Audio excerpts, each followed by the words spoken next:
Hey guys, it's been a long time and I wanted to catch up. As many of y'all know, my mom passed away September 17th, and honestly, life hasn't felt very real since then. I appreciate each and every one of your comments of support, and I promise I'll get back to each and every one of you with an individual reply because it means the world to me that y'all reached out to me during this really tough time in my life. These past 2 weeks have been honestly some of the most surreal moments of my life. Almost every single day, I go about doing something. My instinct is to pick up my phone and call my mom or shoot her a text when I'm leaving the gym. And no longer having that, it's really unsettling, truthfully, and it's something that I don't think I'll ever get used to.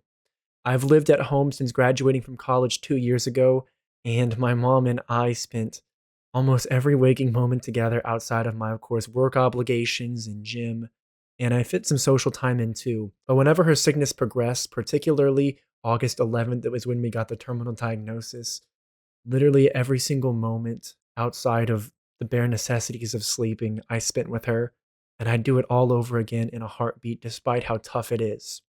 For me, I'm a person who likes to fix things, and I like to always be kind of in control. If something's ever in my life, I always have solutions for it. But one of the most difficult experiences of my life is seeing the person you care about the most in this world slowly deteriorate from an unfortunate disease and being able to do absolutely nothing. It gives you a feeling of helplessness, and it's a feeling that I wouldn't wish upon anyone else. Throughout my entire life, I've only had one real big fear, and that's losing my parents. I'm an only child, so my parents have always been my world, and my mom has been my best friend since I was a little kid. Growing up, she'd play every single video game with me, watch every single anime. Hell, she could name literally all the Pokemon from Generation 1 to Generation 4. She was literally a super mom, and she's someone who supported every dream I've ever had, and she did it effortlessly. I always told myself that the one person I couldn't live without was her, that as morbid as it sounds, I could lose everybody else, and although it would suck, I'd be able to be okay because I had her, my rock. And going through each and every day now, it's honestly really difficult, but there are good days and there are bad days when dealing with grief from what I noticed. Actually, when describing grief, I think back to this quote about Meliodas' wrath that I kind of extrapolated towards grief. That grief isn't like an all-consuming fire that wipes out everything. Instead, grief is like a slow, deep ocean that consumes and washes over everything. Grief for me is with every action and every experience of every day, whether I'm by myself or whether I'm with friends, whether I'm doing something I enjoy or not. That pain and that grief is always there, and I'm not sure if that type of pain will ever leave. I hear that over time, time heals all wounds, but I think that might be incorrect. I think perhaps you learn how to deal with grief better, but I don't think this type of pain of loss really ever gets easier. And as sadistic as it sounds, I don't know if I ever want this type of pain of losing the person who means the world to me to ever fully go away, because that pain is a reminder of someone who impacted my life more than likely anyone ever will. And it's such a chilling concept to realize that you have to live with the memory of someone longer than they were actually here on this earth. And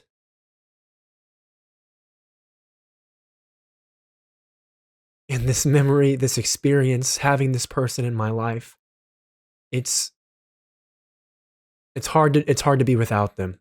Throughout each and every day, there's little triggers that happen, and dealing with grief, as I'm sure many of you have, because unfortunately, it's part of the human experience. The only thing guaranteed in this life is us dying, and sometimes it happens not due to the natural normal circumstances of someone's life of just growing old. Sometimes it's stripped away at such a young age, and it's absolutely horrifying. But it's something all of us have to face at some point. I go throughout my day and there's triggers pretty much everywhere. And sometimes the triggers are good and bring positive emotion, and sometimes bad.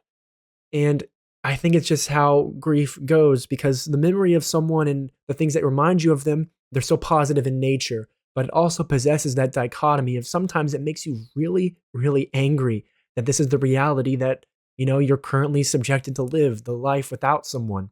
And it's a tough concept. Last Thursday, I was going through my mom's room and I found a GameStop bag. And in the GameStop bag was a Leafeon plushie and some manga books. Because my mom and I always had this tradition that every single Thursday we would give each other some type of gift because Thursday was the day that we'd spend so much time together since I was a kid. And it was always a tradition of us for every Thursday to do something loving towards each other. And seeing that, despite how amazing it is to see that she had all these gifts and stuff saved up for me for this special day, it was also a reminder that those presents, those gifts, all of those things, they'll never be given to me again, which is tough. But I find solace in the fact that when losing someone and dealing with grief, I'm not alone in this process, and y'all have been such a reminder of that. Although none of us have met face to face, we've interacted so many times in your words of encouragement, of love, of support. They mean everything to me. And I can never thank you all enough for the outpour of love that y'all have given me. In my life, I've been surrounded by so much love lately and so much support, and it's overwhelming in a positive way.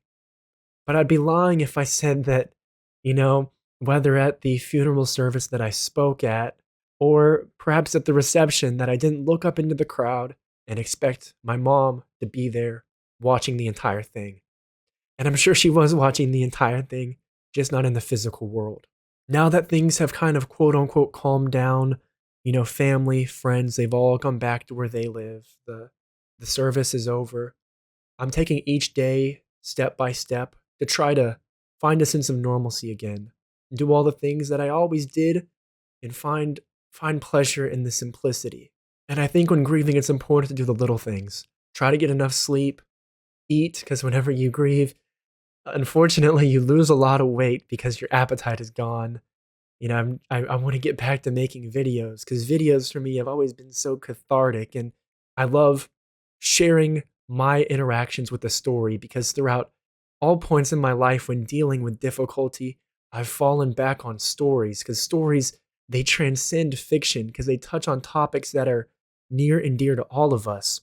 Within Bleach, I was encapsulated by Ichigo's darkness that he carried, the weight on his shoulder due to the loss of his mom.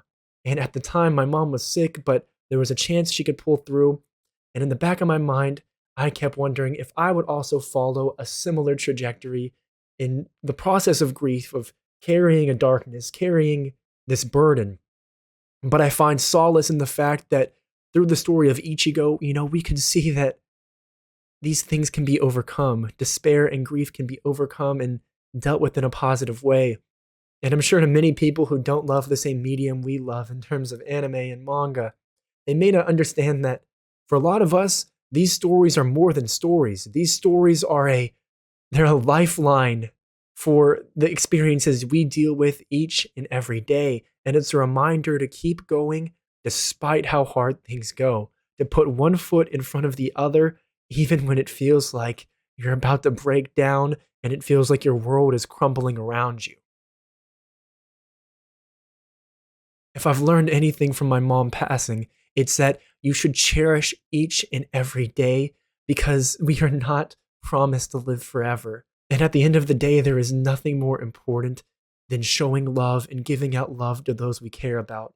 Seeing the impact my mom left on this world, she was the most compassionate person in a world full of darkness. She loved everyone and she always saw the best in everything and every circumstance. She viewed this world through a lens of love and compassion. And I think it would be a disservice for me not to carry on with the same joy and love that she instilled in me. As y'all know, I tend to perceive stories in a really positive way, and I'm super upbeat and I'm super excited about them. And that isn't just an anomaly in terms of my personality. No, that's something I directly inherited from her because she taught me to love each day and to love everything with all of your heart, despite how tough things get. I always think back to whenever my mom answered some silly Facebook poll of what 3 things would you tell your younger self? And her answer was profound. Her answer was love, love, and love. That if she could tell herself anything, it wasn't to study harder in school or to not do this mistake. Instead, she told herself to live the way that she did live her entire life, to love wholeheartedly and unquestionably. And I find us as people often get so lost in the day to day happenings that we forget to breathe, that we forget to love, and that we forget to enjoy life the way it's meant to be. Because just in a blink of an eye, it will be gone before us. And there's beauty in the fact that this life is temporary because it gives us a reason to leave something behind. The concept of living forever isn't a fairy tale. Immortality is achieved through the lasting impact and love we leave on this world. I promise one day when we're all put in our graves and the funeral services happen for us, it won't be about how much money we have, and it won't be about how grandiose our career was. And those things are important, to get me wrong. But what matters at the end of the day is living a life that you personally want, not a life that others want of you.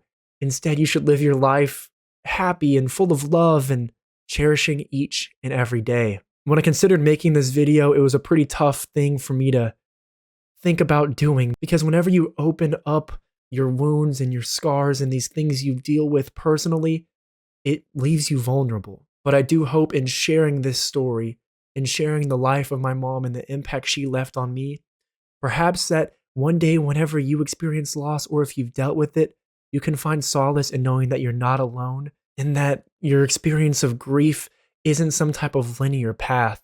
Each and every day can be an uphill battle, but god damn it, we gotta fucking try.